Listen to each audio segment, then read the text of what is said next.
Manoj net ശ്യാമലിന് ശേഷം Hollywood science ഫിക്ഷനുമായി ഒരു മലയാളി. കൊച്ചി പാലാരിവട്ടം സ്വദേശി ജോഷ്വ റൊണാൾഡ് ആണ് secret of triangle star sign എന്ന പേരിൽ സിനിമയുമായി രംഗത്തെത്തുന്നത്.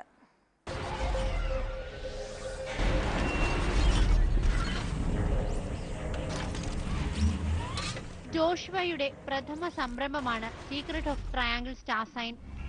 20 ലക്ഷം പ്രകാശവർഷങ്ങൾക്ക് അപ്പുറത്തുനിന്ന് ഭൂമിയുടെ രക്ഷകനായെത്തുന്ന അന്യഗ്രഹവാസിയുടെ കഥയാണ് സിനിമയിലൂടെ ജോഷ്വ റൊണാൾഡ് പറയുന്നത്. ഏറെ നാളത്തെ ഗവേഷണത്തിനൊടുവിലാണ് ജോഷ്വ സിനിമാ സംവിധാന രംഗത്തേക്ക് ഇറങ്ങുന്നത്. ശാസ്ത്രവും ആത്മീയതയും സമന്വയിപ്പിച്ചാണ് തന്റെ സിനിമയുടെ കഥയെന്ന് ജോഷ്വ. ഈ സാങ്കേതിക വിജ്ഞാനം വർദ്ധിക്കുന്നതിനനുസരിച്ച് അതിനെ പ്രയോജനപ്പെടുത്താനുള്ള സാധ്യതകൾ നമ്മൾ കണ്ടെത്തുമ്പോൾ നമുക്ക് അതിന്റെ കോസ്റ്റ് ഓഫ് പ്രൊഡക്ഷനെ വളരെയേറെ കുറയ്ക്കാൻ കഴിയും.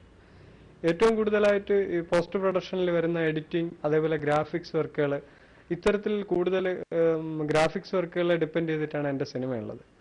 അപ്പോൾ അതിൽ കഥാപാത്രങ്ങളെ മാത്രം ഷൂട്ട് ചെയ്യുകയും അതിന്റെ ബാക്ക്ഗ്രൗണ്ട്, അറ്റ്മോസ്ഫിയർ, അപ്പോൾ അതിലൊക്കെ ഈ ആർട്ട് എക്സ്പെൻസ് ഒക്കെ വളരെ കുറയുകയാണ്. അപ്പം വളരെ നല്ല ഗ്രാഫിക്സ് വർക്കുകൾ ചെയ്യാൻ ടാലന്റ് ആയിട്ടുള്ള ഒരു ടീമാണ് നമ്മളുടെ സമ്പത്ത് എന്ന് പറയുന്നത്. അഭിനേതാക്കൾ എല്ലാവരും വിദേശികളാണെങ്കിലും സിനിമ പൂർണ്ണമായും ഇന്ത്യയിലാണ് ചിത്രീകരിച്ചിരിക്കുന്നത്. സാങ്കേതിക പ്രവർത്തകരും ഇന്ത്യയിൽ നിന്നു തന്നെ. 2 കോടി രൂപ നിർമ്മാണ ചെലവ് പ്രതീക്ഷിക്കുന്ന ചിത്രം അടുത്ത വർഷം തിയേറ്ററുകളിൽ എത്തുമെന്ന് സംവിധായകൻ പറയുന്നു.